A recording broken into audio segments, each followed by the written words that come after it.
नमस्कार मित्रांनो, political study या आपल्या यूट्यूब चॅनलमध्ये आपले स्वागत आहे. मित्रांनो, यापूर्वी आपण पंचायत राजची पार्श्वभूमी आणि बलवंतराय मेहता समिती आणि तिच्या शिफारशी आपण पाहिल्या आहेत. या व्हिडिओमध्ये आपण महाराष्ट्र शासनाने पंचायत राज संस्थांसंबंधी ज्या समित्या नियुक्त केल्या होत्या त्यासंबंधी आपण माहिती पाहणार आहोत. तत्पूर्वी या चॅनलला जर आपण सबस्क्राईब केलेले नसेल तर आपण या चॅनलला लाईक अँड सबस्क्राईब जरूर करा. महाराष्ट्र शासनाने पंचायत राज संस्थांसंबंधी नियुक्त केलेल्या समित्या यामध्ये सगळ्यात महत्त्वाची जी काही समिती आहे ती वसंतराव नाईक समिती. मित्रांनो, 1 मे 1960 रोजी महाराष्ट्र राज्याची निर्मिती झाली. या महाराष्ट्र राज्याचे पहिले मुख्यमंत्री यशवंतरावजी चव्हाण यांच्या शासनाने महाराष्ट्रात 27 जून 1960 रोजी वसंतराव नाईक यांच्या अध्यक्षतेखाली ही समिती स्थापन केली. वसंतराव नाईक हे महाराष्ट्र राज्याच्या पहिल्या मंत्रिमंडळातील महसूल खात्याचे मंत्री होते. यानंतर ग्रामीण विकास मंत्री भगवंतराव गाडे, शिक्षण मंत्री बाळासाहेब देसाई, अर्थ खात्याचे सचिव श्री मधुकर यार्दी, सहकार व ग्रामीण विकास खात्याचे सचिव आणि विकास आयुक्त दिनकर साठे, उपविकास आयुक्त PG साळवी यांनी समितीचे सचिव म्हणून काम पाहिले. या समितीने अत्यंत मौलिक शिफारशी या ठिकाणी केलेल्या आहेत.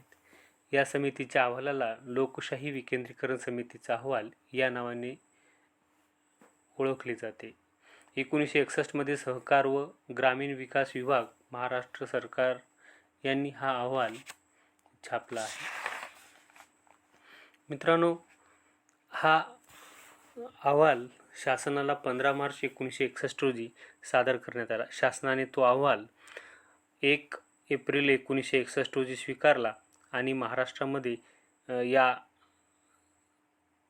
समितीने केलेल्या शिफारशीची अंमलबजावणी 1 मे 1962 पासून सुरुवात झाली. महाराष्ट्रातील पंचायत राज व्यवस्था नाईक समितीच्या शिफारशीवर आधारलेली आहे. महाराष्ट्र जिल्हा परिषद व पंचायत समिती अधिनियम 1961 हा कायदा नाईक समितीच्या शिफारशीवरून करण्यात आला. महाराष्ट्रातील पंचायत राज व्यवस्था त्रिस्तरीय असावी अशी शिफारस वसंतराव नाईक समितीने केली होती.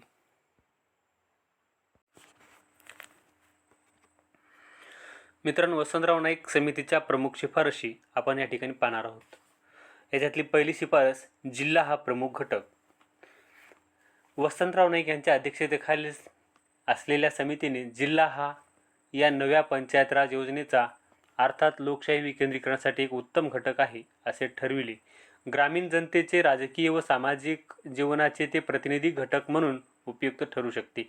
जनजागृती करून महत्त्वपूर्ण जबाबदाऱ्या सोपून त्यांची पूर्तता करून घेणे एका जिल्ह्याच्या परिक्षेत्रात सहज शक्य होऊ शकते असे त्यांना वाटले. जिल्हा परिषदेसारखा घटक जिल्ह्याच्या संतुलित विकास साधण्यासाठी योग्य ठरू शकतो असे समितीला वाटले. प्रत्यक्ष निवडणुकीचे तत्त्व. मित्रांनो, बलवंतराय समितीने पंचायत समिती साधारणतः तालुका किंवा तहसील एवढेच क्षेत्रासाठी प्रत्यक्ष निवडणुकीचे तत्त्व स्वीकारण्याची शिफारस केली होती. परंतु वसंतराव नाईक समितीने मात्र जिल्हा परिषदेसाठी प्रत्यक्ष मतदान पद्धतीने निवडणुका घ्याव्यात अशी शिफारस केली आहे. पंचायत समितीसाठी अप्रत्यक्ष निवडणुकीचे तत्त्व ठेवले. विकास गट म्हणून असलेल्या त्या क्षेत्रासाठी पंचायत समिती स्थापन करण्याची सूचना वसंतराव नाईक समितीने केली. कनिष्ठ स्तरावर ग्रामपंचायत आणि वरिष्ठ स्तरावर जिल्हा परिषद यांच्यातील जो काही दुवा आहे तो दुवा म्हणून या स्तराला त्यांनी अत्यंत महत्त्व दिले आहे. त्यानंतर पुढची जी काही शिफारस आहे त्यामध्ये मुख्य कार्यकारी अधिकारी. मित्रांनो, वसंतराव नाईक समितीमधील ही अत्यंत महत्त्वाची शिफारस आपल्याला या ठिकाणी म्हणावी लागेल. बलवंतराय मेहता समितीने जिल्हा परिषदेचा प्रशासकीय प्रमुख म्हणून जिल्हाधिकारीच असावा असे सुचविले होते. त्याचे कारण हे असे होते की विकासाच्या कामासाठी घटक म्हणून जिल्हा परिषद त्यांनी शिफारस केलेला घटक नव्हता. परंतु वसंतराव नाईक समितीने विकास घटक जिल्ह्याला मानले. विकासाची ही कामे स्वतंत्रपणे व्हायला पाहिजे असे त्यांचे मत होते.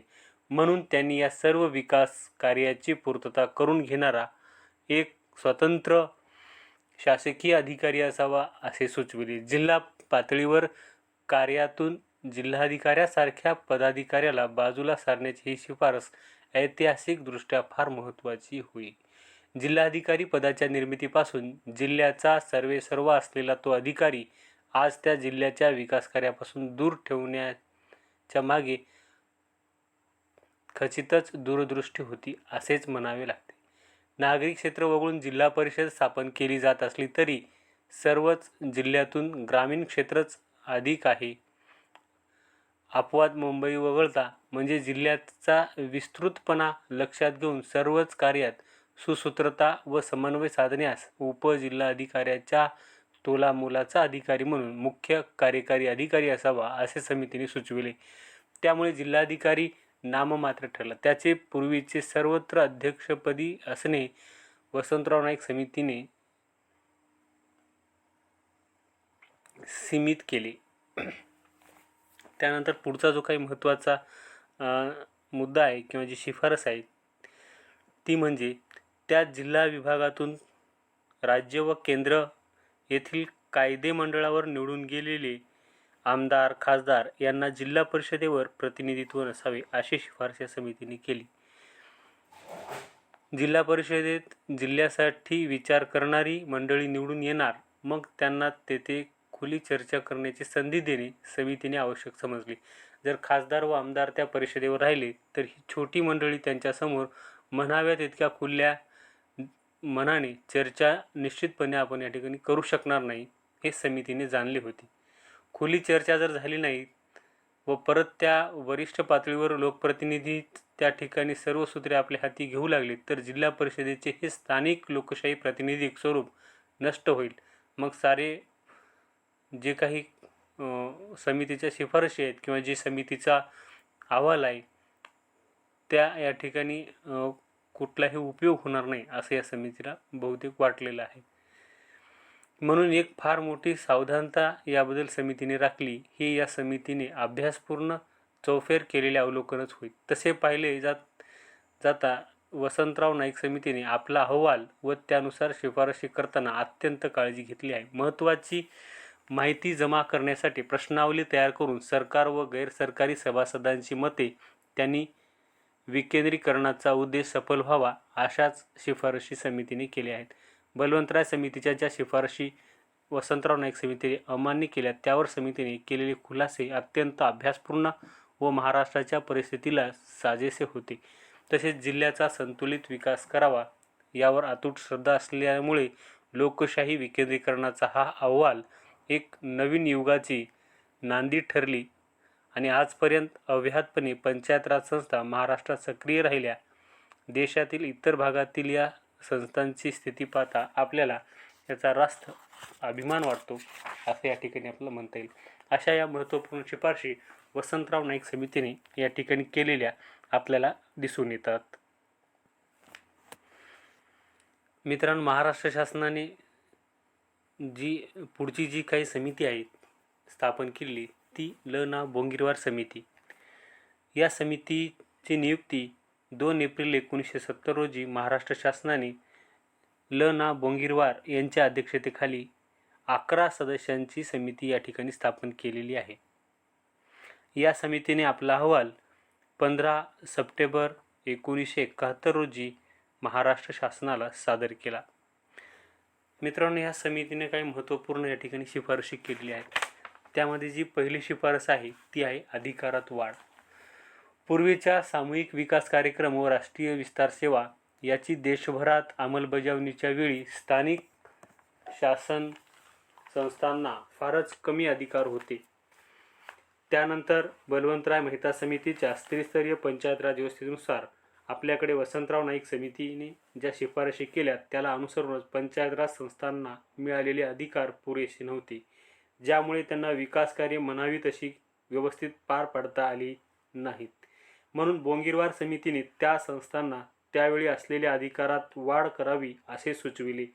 कार्यक्रम राबविणे, विकास प्रकल्प हाती घेणे, त्यामध्ये उद्भवलेल्या अडचणी दूर करणे अशा कार्यासाठी अधिकाराचे विकेंद्रीकरण व्हायला नको, यासाठी अधिकाराचे प्राधिकरण करणे आवश्यक आहे. त्यामुळे संस्थाची स्वायत्तता अबाधित राहील आणि त्यांना सुव्यवस्थितपणे सर्व कामे पार पाडता येतील.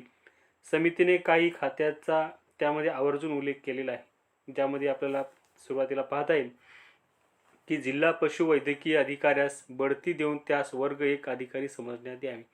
नंबर 2, समाज कल्याण अधिकाऱ्याच्या अधिकारात वाढ करावी.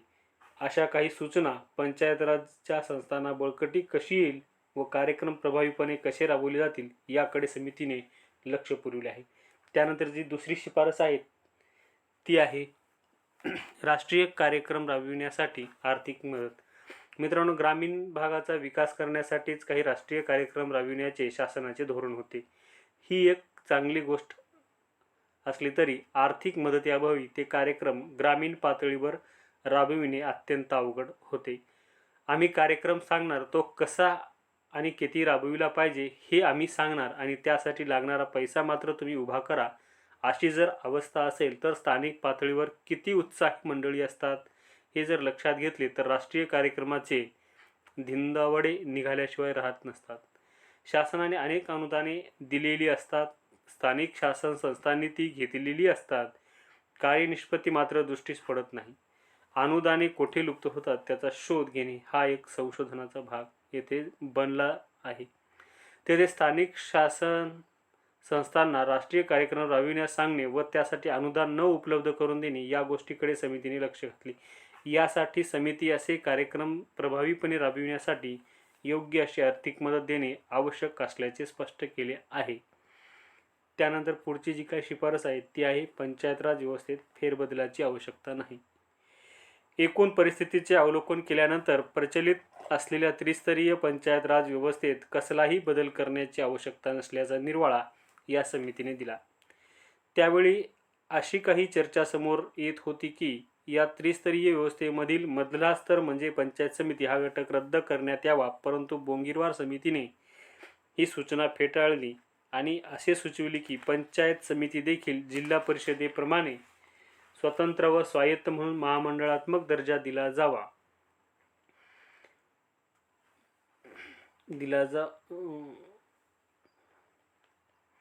सदर समितीने असे सुचवले की हा घटक जिल्हा परिषदेच्या अंमलबजावणी करणाऱ्या व्यवस्थेचाच एक भाग असला पाहिजे आणि त्यासाठी पंचायत समितीला स्थायित्व मिळायला पाहिजे. हे स्थायित्व मिळाल्यास ते अधिक सक्षम बनेल. त्यासाठी पंचायत समितीला कार्यक्रम राबविण्याची कार्यकारी सत्ता व त्याच प्रमाणात वित्तीय साधने उपलब्ध करून देणे आवश्यक आहे. पंचायत समितीबद्दल बोंगीरवार समितीने असे सुचविले आहे की तिचे अधिक मजबूतीकरण करण्यासाठी तिला वास्तविक लोकसत्ताक स्वरूप मिळवून दिले पाहिजे, म्हणजे तिचे गठन प्रत्यक्ष निवडणुकीच्या तत्त्वाच्या आधारित झाले पाहिजे.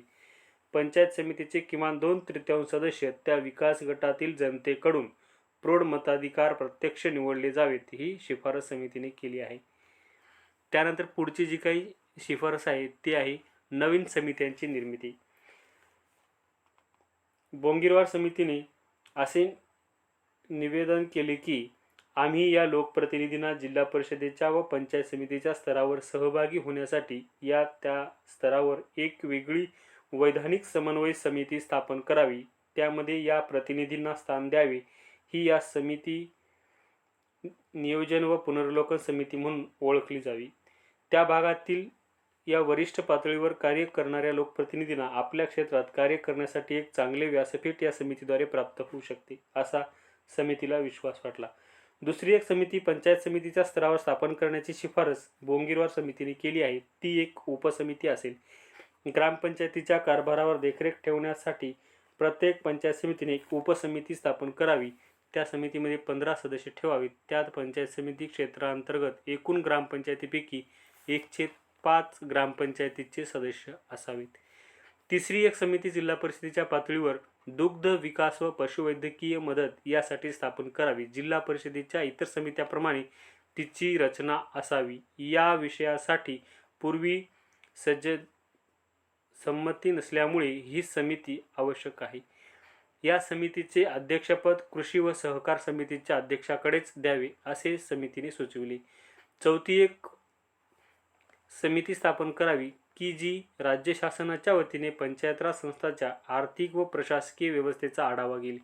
ही समिती दर 5 वर्षांनी राज्य शासनाकडूनच नियुक्त केली जावी व नंतर व्यवस्थेचा आढावा घ्यावा, जेणेकरून प्रशासकीय आणि आर्थिक व्यवहारात उद्भवलेल्या अडचणींवर सरासर विचार करून त्यातून मार्ग काढण्याचे उपाय सुचविले जाऊ शकतात. त्यानंतर इतर काही महत्त्वाच्या शिफारशी या समितीने केलेल्या आहेत. त्यामध्ये सर्व पंचायत राज संस्थांचा कार्यकाल हा 5 वर्षाचा करावा. त्यानंतर राजकीय अधिकारी व प्रशासकीय अधिकारी या दोघांसाठीही प्रशिक्षणाची सोय करावी. न्यायपंचायती नष्ट कराव्यात. 10,000 पेक्षा जास्त लोकसंख्या असलेल्या गावास नगरपालिकेचा दर्जा द्यावा. जिल्हा नियोजन व विकास परिषदेसाठी जिल्हाधिकाऱ्याऐवजी मुख्य कार्यकारी अधिकारी हा कार्य पाहिल व त्याची 3 वर्षांनी बदली केली जाईल. प्रभावी नियंत्रणासाठी विभागीय आयुक्ताच्या अधिकारात वाढ केली जावी. या पंचायत राज संस्थेसंबंधी वाढलेले काम विभागीय आयुक्तांना प्रभावीपणे पार पाडता यावे यासाठी विभागीय आयुक्ताचे पद निर्माण करण्यात यावे. जिल्हा परिषद अध्यक्ष, पंचायत समिती सभापती व ग्रामपंचायतीचे सरपंच यांना मानधन देण्याची व्यवस्था करावी. ग्रामसभेला अधिक बळकटी आणण्यासाठी ग्रामसभेच्या वर्षातून किमान 2 बैठका घेण्याचे बंधन टाकावे. यासाठी जिल्हा परिषदेच्या मुख्य कार्यकारी अधिकाऱ्याला जबाबदार धरण्यात यावे, जेणेकरून हा अधिकारी ग्रामपंचायतीच्या सरपंचाशी प्रत्यक्षपणे संवाद साधू शकेल. कोणत्याही ग्रामपंचायत अथवा समूह ग्रामपंचायतीची लोकसंख्या 500 पेक्षा कमी असता कामा नये. जिल्हाधिकाऱ्याला जिल्हा परिषदेकडून कोणत्याही प्रकारची माहिती मागवण्याचा असलेला अधिकार रद्द करण्यात यावा. पंचायत संस्थांची संख्या वाढविण्यास हरकत नसावी. लोकसंख्येच्या वाढीचा तो एक परिणाम म्हणून स्वीकारायला हरकत नाही. पंचायत समितीचे कार्यकारी अधिकारी म्हणून जे गटविकास अधिकारी आहेत त्यांची कमीत कमी 50% पदे राज्य लोकसेवा आयोगामार्फतच भरली जावीत. जिल्हा परिषदेच्या अध्यक्षाला आणीबाणीच्या परिस्थितीत वापरायचे अधिकार थोडे कमी करण्यात यावेत. त्याला या बाबतीत जास्तीचे अधिकार आहेत, त्याचा गैरवापर होत असल्याचे समितीच्या निदर्शनास आले होते. अशा प्रकारे भुंगीरवार समितीच्या शिफारशी स्वरूप बरेच व्यापक व उपयुक्त असलेले आपल्याला या ठिकाणी सांगता येतील. मित्रांनो, पुढची जी समिती आहे ती आहे पी.बी. पाटील समिती. प्राचार्य पी.बी. पाटील यांच्या अध्यक्षतेखाली 18 जून 1984 रोजी एक समिती नेमली. समितीने आपला अहवाल जून 1986 मध्ये शासनाला सादर केला. यामध्ये काही महत्त्वपूर्ण शिफारशी या समितीने केलेल्या आपल्याला दिसून येतात. यामध्ये पहिली जी शिफारस आहे ती आहे कार्याची विभागणी. लोकांच्या अपेक्षेची पूर्तता करण्यासाठी कार्याची विभागणी करणे आवश्यक असल्याचे समितीचे मत होते. केंद्र सरकार आणि घटक राज्य यांच्यात जशी कार्याची विभागणी केलेली आढळते, त्याचप्रमाणे स्थानिक शासन संस्थेच्या विविध स्तरावर देखील कार्याची विभागणी केली पाहिजे. जिल्हा पातळीपासून ग्रामपंचायतीपर्यंत तिन्ही स्तरावर कार्याचे स्वरूप लक्षात घेऊन ही वाटणी करणे सद्यस्थितीत आवश्यक आहे. त्यानंतर दुसरी शिफारस जी आहे ती आहे अधिकाराची विभागणी. कार्याची वाटणी केल्याशिवाय कोणती कार्य संपन्न करायची आहेत हे समजणार नाही. त्याचप्रमाणे कोणत्या कामासाठी कोणत्या घटकाला किती अधिकार असावेत याची देखील वाटणी व्हायला पाहिजे. तसेच हेही देखील पाहिले पाहिजे की कोणी कुणाच्या अधिकारात हस्तक्षेप करू नये, एकमेकाच्या अधिकारावर अतिक्रमणे होऊ नयेत यासाठी लोकशाही विकेंद्रीकरणाच्या प्रयोगात चांगली व्यवस्था निर्माण करणे आवश्यक आहे. त्यानंतर पुढची जी काही शिफारस आहे ती आहे अंमलबजावणी संदर्भात. राज्य शासनाने हे पाहिले पाहिजे की जिल्हा परिषद, पंचायत समिती आणि ग्रामपंचायत यांच्यातील कार्याचे विभाजन, अधिकाराचे विभाजन, त्यांना लागणारी आर्थिक मदत, नोकरवर्गाची यंत्रणा उपलब्ध करून देणे याबाबतीत चोख अंमलबजावणी झाली पाहिजे. या सर्व गोष्टीच्या अभावी पंचायत राज व्यवस्थेचे अपेक्षित फळ व यश मिळणार नाही. सामाजिक जीवनातील विनाशकारी प्रवृत्ती व त्याचे निर्माते यांचा बिमोड होणे गरजेचे आहे. त्याशिवाय ग्रामीण समाजाला विकास होऊ शकणार नाही किंवा विकास साधला जाऊ शकणार नाही, अशी समितीची धारणा होती. त्यानंतर पुढची जी शिफारस आहे ग्रामपंचायती संबंधी. ग्रामपंचायतींना आर्थिक मदत देण्याच्या दृष्टीने त्यांची वर्गवारी करण्यात यावी व त्यांच्या वर्गानुसार अनुदान देण्याची व्यवस्था करावी. त्यांचा खर्च करीत असताना त्यांच्या स्वायत्ततेला बाधा येऊ न देता सरपंचाची निवड पंचातून करण्याऐवजी गावातील सर्व प्रौढ मतदारांनी म्हणजेच प्रत्यक्ष करावी अशी शिफारस या समितीने केली आहे. गावातील लोकांकडून श्रमदान घेण्याचा अधिकार ग्रामपंचायतीला प्रदान करावा आणि किमान वर्षातून 5 दिवस व जास्तीत जास्त 10 दिवस श्रमदान करून घेण्याचा अधिकार ग्रामपंचायतीला देण्यात यावा. सरपंचाला मासिक मानधन देऊ नये, त्याऐवजी वर्षाकाठी आतिथ्य भत्ता देण्याची तरतूद करावी असे या समितीने सुचवले. ग्रामसभा आणि ग्रामपंचायत यांच्यात एक पंचसभा असावी, जेणेकरून गावातील नागरिक व ग्रामपंचायत यांच्यातील संबंध चांगले राहतील. राज्याच्या दुर्गम, डोंगराळ, आदिवासी अशा काही भागात ग्रामपंचायती स्थापन करण्याचे नियम शिथिल करावेत. ग्रामपंचायतीचा कारभार सुव्यवस्थित चालविण्याच्या दृष्टीने 1958चा ग्रामपंचायत कायदा आणि 1961चा जिल्हा परिषद पंचायत समिती कायदा यातील तरतुदीचे एकत्रीकरण करावे व त्यानुसार ग्रामपंचायतीचा कारभार चालवावा. तसेच महसूल प्रशासनाची सर्व कार्य ग्रामपंचायतीकडे सुपूर्द करण्यात यावीत. यामध्ये काही महत्त्वपूर्ण इतर शिफारशी देखील या समितीने केलेल्या आहेत. त्यामध्ये पंचायत राज व्यवस्थेसाठी स्वतंत्र नोकर वर्गाची व्यवस्था असावी. त्रिस्तरीय व्यवस्थेत फेरबदल करू नयेत. त्यानंतर आमदार खासदार यांना जिल्हा नियोजन व विकास परिषदेवर सदस्यत्व द्यावे. जिल्हा परिषदेची सदस्य संख्या 40 पेक्षा कमी व 75 पेक्षा अधिक असू नये. स्त्रिया, अनुसूचित जाती व जमातींना आरक्षण देण्याचे समितीने सुचविले आहे. त्यामध्ये स्त्रियांसाठी 25% जागा आरक्षित करून त्यांचे मतदारसंघ बदलते ठेवले जावेत असे सुचविले आहे. पंचायत राज व्यवस्थेला अधिकार मानून प्रत्येक महसुली विभागातून एक प्रतिनिधी विधान परिषदेवर निवडून पाठविण्याची तरतूद करावी. राजकीय अधिकारी आणि प्रशासकीय अधिकारी जेव्हा एक स्तरावर कार्यरत असतात व सत्ता किंवा अधिकार प्राप्त करत असतात, तेव्हा त्यांच्यामध्ये सामंजस्यपूर्ण संबंध असणे अत्यंत आवश्यक असते. तेव्हा परस्पराशी असलेले संबंध एक दुसऱ्याला पूरक ठरावेत, ते मारक ठरू नयेत याची काळजी घेण्याचा महत्त्वपूर्ण विचार समितीने मांडला. शेतीला पूरक उद्योगधंदे, शेतीला विकास करण्याचा सर्वोपरी कार्याकडे लक्ष पुरविणे. त्याचबरोबर पंचायत राज सदस्यांच्या निवडणुकीसाठी स्वतंत्र यंत्रणा स्थापन करावी. राज्य पातळीवर विकास मंडळ स्थापन करावे व विकासाची सर्वच कामांची दिशा तेथून ठरवावी. या शिफारशीचा भावार्थ असा असू शकतो की सर्व विकास कार्यात समन्वय साधण्यासाठी सदर मंडळ असावे असे समितीला सुचवायचे असावे असे वाटते. अन्यथा एकीकडे विकेंद्रीकरणाचे समर्थन करताना राज्य पातळीवर एका मंडळाची आवश्यकता काय असावी.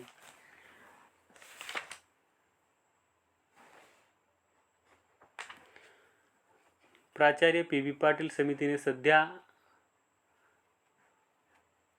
असलेली विस्तारित व्यवस्था तशीच ठेवून राज्य शासनाचा कायदा व नियमाच्या चौकटीत राहून नियोजनाचे तत्त्व स्वीकारून विकेंद्रीकरणाची प्रक्रिया पूर्ण करून जनतेचे सहभागित्व वाढून सहकार्य व समन्वय साधून ग्रामीण जनतेचा विकास साधावा, असेच पंचायत राज संस्थेचे मूलभूत सूत्र असावे असे प्रांजळपणे कबूल करून शासनाला सुचविले.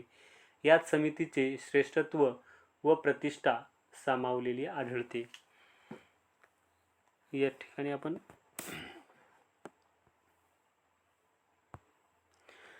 त्यानंतर मित्रांनो, जी सगळ्यात महत्त्वाची जी काही घटनादुरुस्ती आहे, 73वी घटनादुरुस्ती, जी पंचायत राजच्या अनुषंगाने महत्त्वपूर्ण मानली जाते, ती आपण या ठिकाणी पाहणार आहोत.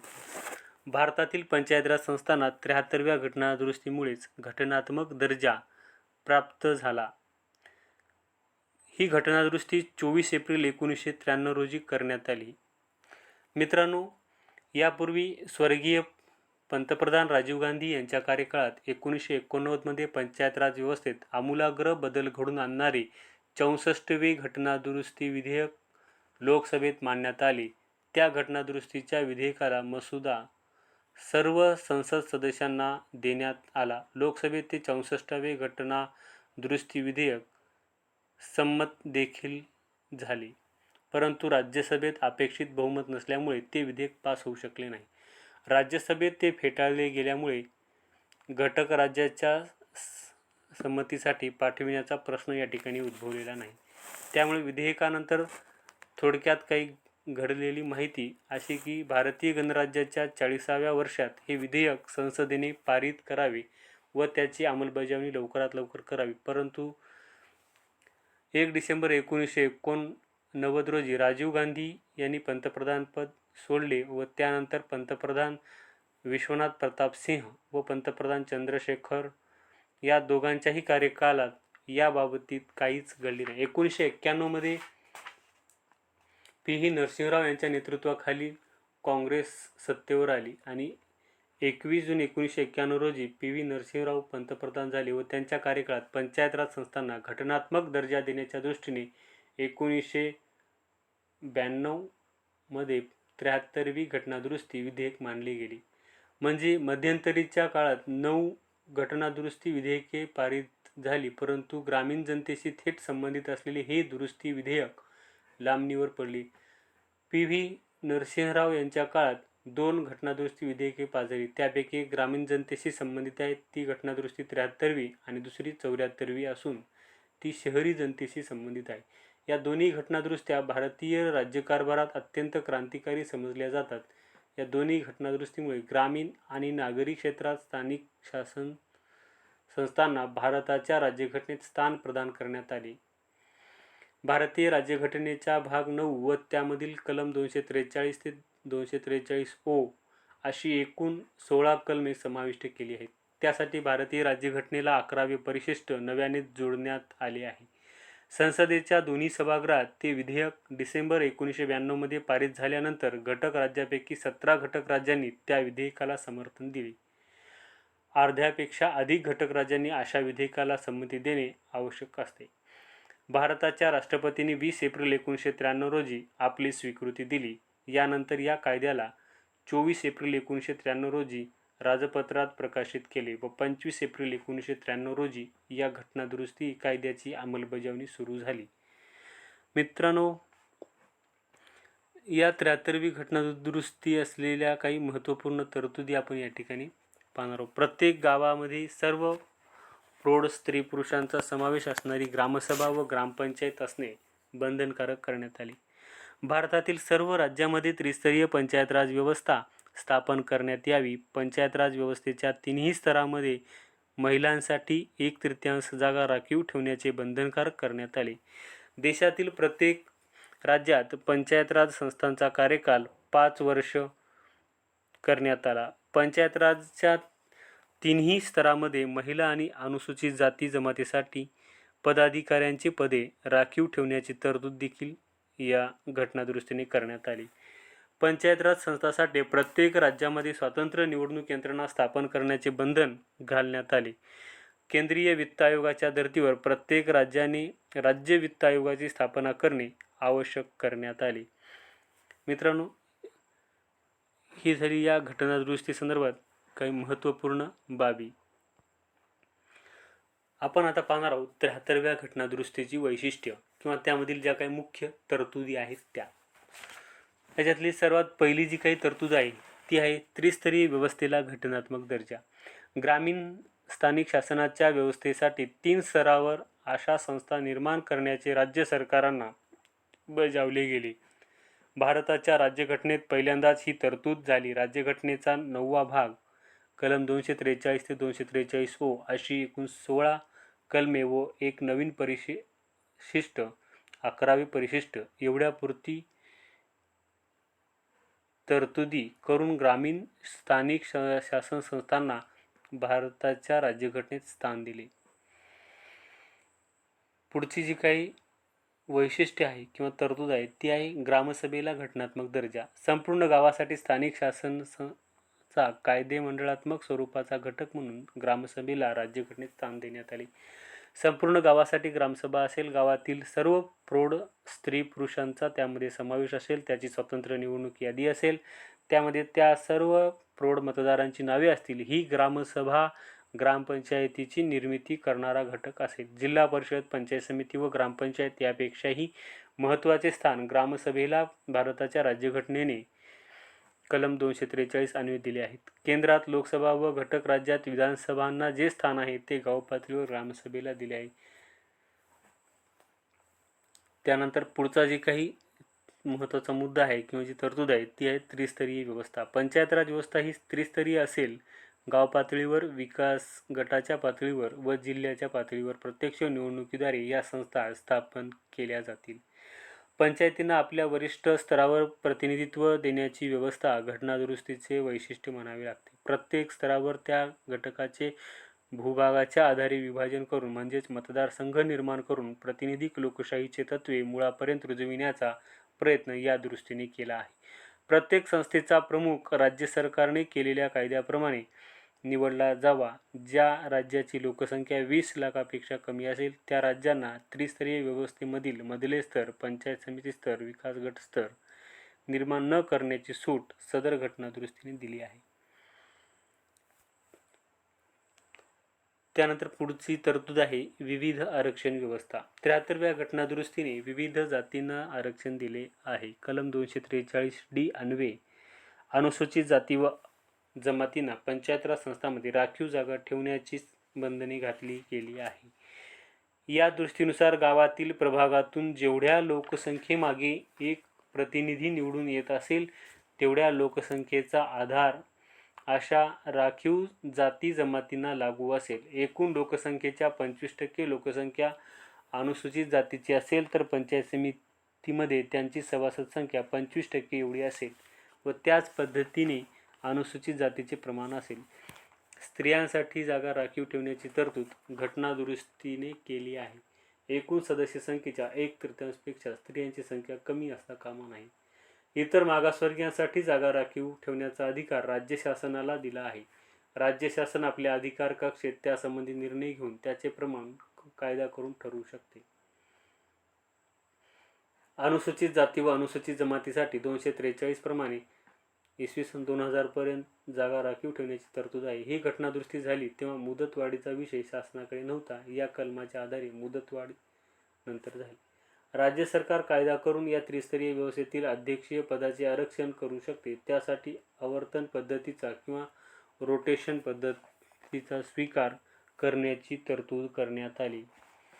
यामध्ये पुढचा महत्त्वाचा मुद्दा आहे कार्यकाळ. प्रत्येक पंचायतीचा कार्यकाळ हा 5 वर्षाचा असेल. हा कार्यकाळ त्याच्या पहिल्या बैठकीपासून प्रारंभ होईल. तर कायद्यातील तरतुदीनुसार पंचायती बरखास्त केल्या जाऊ शकतील. त्यांच्या पोटनिवडणुका कार्यकाळ पूर्ण होण्या अगोदर घेण्याचे बंधन असेल. पूर्ण कार्यकाळ होण्याअगोदर जर पंचायत बरखास्त करण्यात आली असेल तर 6 महिन्याच्या आत तिची निवडणूक हाती घेतली पाहिजे.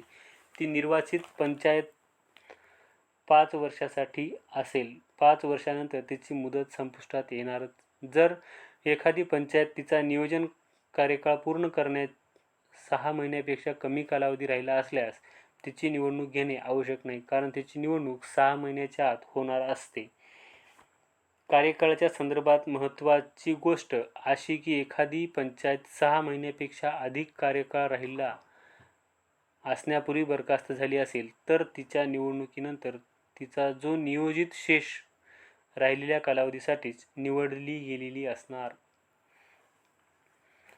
म्हणजे 73व्या घटनादुरुस्तीमुळे प्रत्येक पंचायत संस्थेचा कालावधी भारतातील संपूर्ण पंचायत संस्थांसाठी सारखाच करण्याचे फार महत्त्वाचे कार्य झाले आहे. कालावधीसंबंधी देशभरातील भिन्नता यामुळे संपुष्टात आली. त्यानंतर पुढचा जो महत्त्वाचा मुद्दा आहे तो आहे वित्त आयोग. 73व्या घटनादुरुस्तीनुसार अंमलबजावणीपासून म्हणजेच 25 एप्रिल 1993 पासून 1 वर्षाच्या कालावधीत राज्य सरकार एका वित्त आयोगाची निर्मिती करेल आणि हा वित्त आयोग पंचायत समितीच्या आर्थिक स्थितीचे अवलोकन करून राज्य शासनाला शिफारशी करेल. त्या शिफारशीचे स्वरूप पुढील प्रमाणे असेल. राज्याच्या एकूण महसुलाची विभागणी अशी केली जावी म्हणजे पंचायत राज संस्थांना किती व कसा वाटा दिला जावा यासंबंधी शिफारस करेल. पंचायतींनी कोणते कर वसवावेत याची शिफारस हा आयोग करील. पंचायतीच्या अनुदानासंबंधीचा विचार हाच आयोग करील. या आयोगाची रचना, सदस्य संख्या, त्याची पात्रता, त्याच्या नियुक्तीची पद्धत इत्यादी बाबीचा अधिकार राज्याच्या कायदेमंडळाकडे असेल. त्यासाठी कायदा करून हे सर्व ठरविण्यात यावे अशी तरतूद या घटनादुरुस्तीने केली आहे. या पहिल्या वित्त आयोगाचे अध्यक्ष शांताराम घोलप हे होते. या आयोगाचा अहवाल 31 ऑक्टोबर 1995 पर्यंत राज्यपालांना सादर करण्यात येईल असे वित्त आयोगाच्या अध्यक्षांनी जाहीर देखील केले. त्या अहवालातील शिफारशी 1 एप्रिल 1996 पासून 5 वर्षासाठी लागू असतील. महाराष्ट्र शासनाने सिडकोचे व्यवस्थापकीय संचालक व उपाध्यक्ष म्हणून काम पाहिले असलेले RC सिन्हा IAS यांची राज्य वित्त आयोगाचे सदस्य सचिव म्हणून नियुक्ती केली. असा महाराष्ट्र शासनाचा पहिला राज्य वित्त आयोग अस्तित्वात आला. त्यानंतर मित्रांनो पुढची महत्त्वाची जी मुख्य तरतूद आहे ती आहे राज्य निर्वाचन आयोग. राज्यघटनेच्या कलम 243 के प्रमाणे राज्यातील पंचायत राज संस्थांच्या निवडणुका स्वच्छ वातावरणात पार पाडण्यासाठी राज्य सरकार एका निर्वाचन आयोगाची किंवा निवडणूक आयोगाची निर्मिती करेल. कलम 243 के हे आयोगाची रचना इत्यादी बाबी संबंधित तरतुदी स्पष्ट करते. मतदाराची यादी तयार करणे, मतदारसंघ तयार करणे, जागाची संख्या निश्चित करणे अशी निवडणुकीशी संबंधित सर्व कार्य हा आयोग करेल.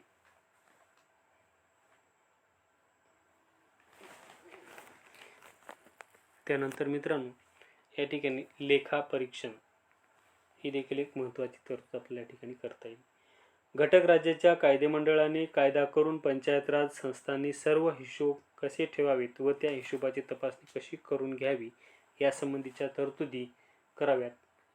लेखा परीक्षणाचे कार्य हे फारच अनियमित होते, त्यामुळे लेखांच्या ठेवणीबद्दल पंचायती अत्यंत निष्काळजी राहत असत. यावर उपाय म्हणून 73व्या घटनादुरुस्तीने या कार्यास व्यवस्थितपणा व नियमितपणा यावा यासाठी ही तरतूद केलेली आपल्याला या ठिकाणी दिसून येते. या ठिकाणी आपण काही महत्त्वपूर्ण तरतुदी या ठिकाणी आपण पाहिलेल्या आहेत.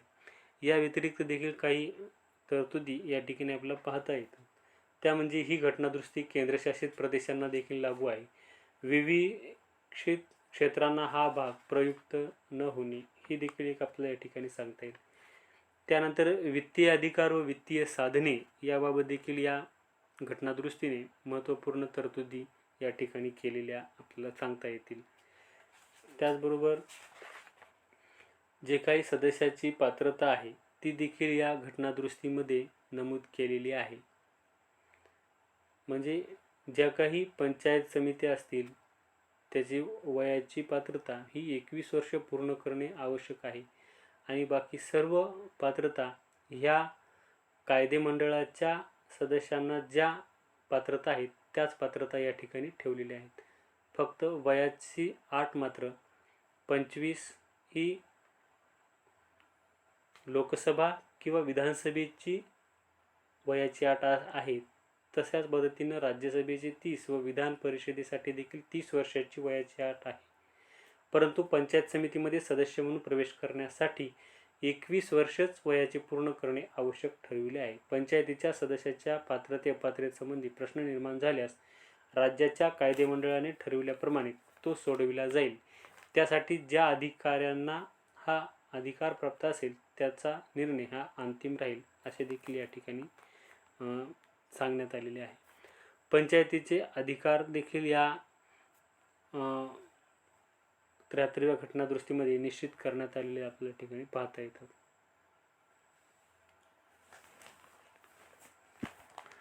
धन्यवाद मित्रांनो. आपल्याला जर माहिती ही योग्य चांगली वाटली तर निश्चितपणे आपण या चॅनलला सबस्क्राईब करावं.